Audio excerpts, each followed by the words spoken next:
My career journey spans decades, and I have a rather eclectic career in the public sector, in the corporate sector, nonprofit sector, and finally, currently, in entrepreneurship. So I graduated from Boston University and came back to New York City. I didn't have a job. And what I did was I went to the now the Chinese American Planning Council's Workforce Services Division, which assisted me in finding my first professional job. So my first job was a civil rights investigator with the New York State Division of Human Rights. I investigated discrimination complaints in employment, housing, and public accommodation. And that role really stimulated my interest in human resources.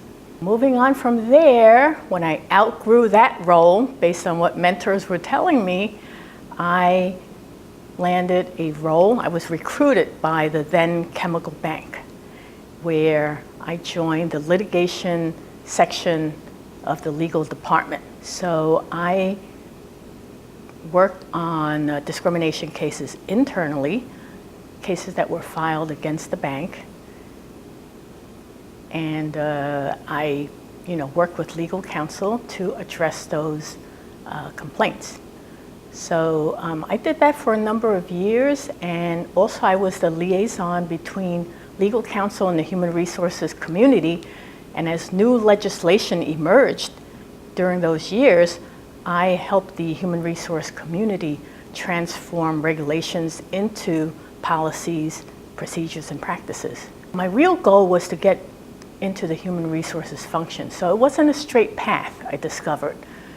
So what happened was I did a lot of networking and had a lot of internal conversation, and finally someone gave me a break internally.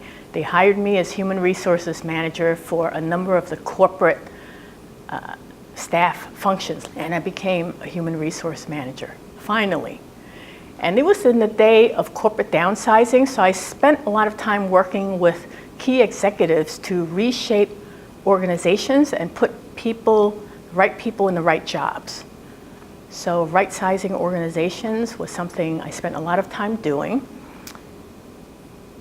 And the really fun part of the job was MBA recruiting. So I was charged with MBA recruiting for 10 controllers across multiple divisions. That was very exciting to be able to be the first to transform a recruiting function so that resources could be shared across the organization. And then the mergers happened. So for 13 years of my 20-plus year career at the bank, through 4 successive mergers, I had the opportunity to really solve problems, take leadership roles, lead projects that would transform the human resources industry in banking for all of Wall Street. So those opportunities really opened up. In fact, early in the first merger, I was the first workforce diversity manager. And from there, I gained more responsibility for developing policies and training programs for employees. So this had an impact on really creating a very positive workplace culture. But the really fun part along the way is creating a framework for employee networks. There were no employee networks at the time. I'm dating myself, but I worked with a team of people to create that framework for the bank. And then I had the pleasure and privilege of co-founding the Asian Network and growing that to 1,200 people across the company over a number of years. During mergers, 1,200 Asian Americans in probably at least 10 cities. And in addition to that, co-founding of the Women of Color Network, the first one on Wall Street. That gave me the opportunity to be the architect of professional development strategies for both of those networks.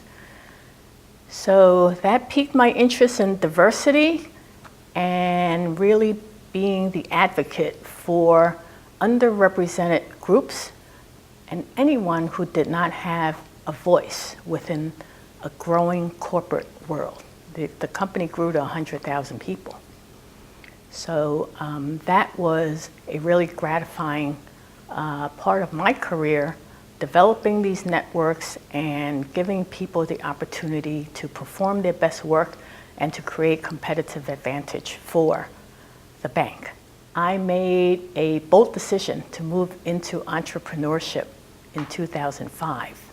So in the beginning, I was a diversity consultant, leadership trainer, and I did that for a number of years in partnerships with some of the best companies out there, like the Future Work Institute, LEAP, Leadership Education for Asian Pacifics, the Anti-Defamation League.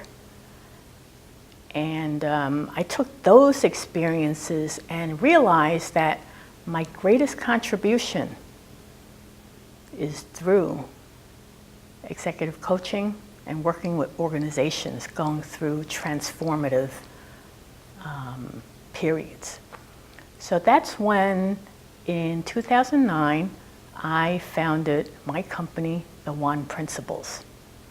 So I ventured out on my own, working with corporations, government entities, nonprofits to discover hidden talent within organizations, and to coach individuals through development and advancement opportunities. So that's what really is most gratifying, and that's my role and purpose.